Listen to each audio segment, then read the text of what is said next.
Nuestra población envejece, la seguridad social está generando un déficit creciente, pese a la mejora del empleo, y los expertos alertan de los nubarrones en la previsión social, del riesgo de una pérdida generalizada de la tasa de cobertura.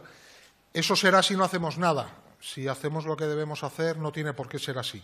España conoce los instrumentos para abordar este debate, un amplio consenso como el que ha mantenido el Pacto de Toledo en años anteriores, pero este pacto requiere ahora medidas más ambiciosas y más pronto que tarde. Hoy tenemos aquí a algunos de los protagonistas de estos pactos y de este debate para que nos expliquen hacia dónde vamos. La necesidad de combinar mecanismos de solidaridad intergeneracional, es decir, sistema de reparto, con mecanismos de acumulación individual o colectiva, capitalización, es el mensaje fundamental que está enviándonos constantemente OCDE en materia de pensiones. Tenemos referencias tan sólidas como las de la OCDE, a las que antes me he referido, que insisten en la creación de pilares dentro del propio sistema de pensiones. Y se refieren a crear nuevos sistemas, no se refieren a vamos a coger el dinero que hoy tenemos para pensiones y repensar cómo lo distribuimos. Si hiciéramos eso, estaríamos fallando. Lo que necesitamos es crear ahorro adicional para las pensiones. En este asunto y en general en la capitalización no es tan importante las cantidades que se aporten como el hecho de que la aportación sea sistemática y se realice durante largos periodos de tiempo. Por ello, es por lo que esta cuestión es imprescindible, necesita que se debata y se acuerde cuanto antes, y yo creo que ya estamos llegando tarde. 6 de cada 10 países, hoy ya, sus ciudadanos, cuando se jubilan, tienen 2 pensiones, una del sistema de reparto y otra del sistema de capitalización. Los de abajo todavía no hemos despertado de este mundo en el que nos encontramos. Creo que antes de hablar de liquidez o de hablar de las bajadas de las comisiones de gestión o de cualquier otra cosa, creo que deberíamos todos, políticos, sindicatos, empresarios, parlamentarios, definir un plan de actuación global en materia de pensiones. No podemos llegar cada año, y bueno, encantado de estar aquí cada año, por supuesto, ¿no? Pero que esperemos que dentro de 2, 3, 5, 10 años, en vez de hablar de lo que hay que hacer, vengamos a hablar de lo que hemos hecho, analizarlo. No estamos aún preparados para esa sustitución de las pensiones públicas por unas futuras pensiones privadas, por una creciente previsión complementaria, ya que se ingresa en el sistema con el conocimiento, con el convencimiento de que ese sistema te dará en el futuro una pensión digna y en condiciones suficientes para vivir. Por tanto, cambiar o alterar esa circunstancia en tanto se produce la vida laboral del trabajador sería una tremenda injusticia que lo dejaría probablemente sin ningún tipo de capacidad de respuesta, ya que si analizamos las circunstancias laborales y salariales, sobre todo la gran devaluación salarial de la que ha sido objeto nuestro país, desde luego no fomentan para nada estos sistemas de ahorro o de capitalización privado. Está claro, el negocio va a crecer si se sigue recortando esa tasa de sustitución de nuestros salarios en España, es decir, cuanto más pequeña sea la pensión respecto a nuestro último salario, más nivel de negocio se establecerá en estos planes. Que el sistema de previsión social complementaria, como así lo llamamos, de estos planes de empleo,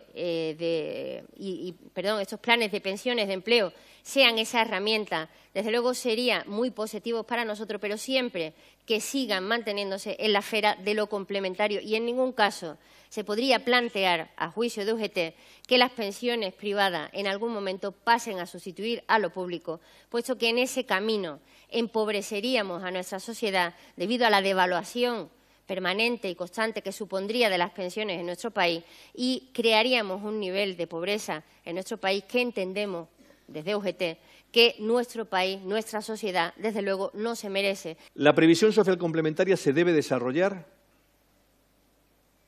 al margen de la seguridad social pública, porque tiene sentido que lo haga.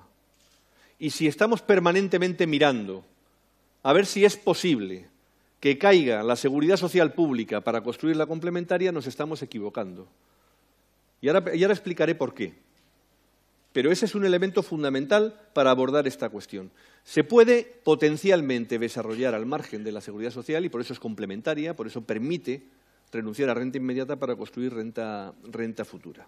No es cierto que no haya músculo, digamos, de ahorro. Claro que lo hay, ¿no? Lo que pasa es que hemos de saber, como país, hacia dónde queremos que vaya ese ahorro. Y al menos la tradición nos explica, nos justifica que no ha sido eso, digamos, la idea de lo que esto hemos venido a llamar previsión social complementaria, en la que realmente nunca le hemos querido dar un desarrollo que realmente tiene. Un modelo de revalorización ligado exclusivamente al IPC con salarios moderados desembocaría incluso en pensiones medias superiores a los salarios medios que tienen que respaldarlas, lo cual es lisa y llanamente sorprendente.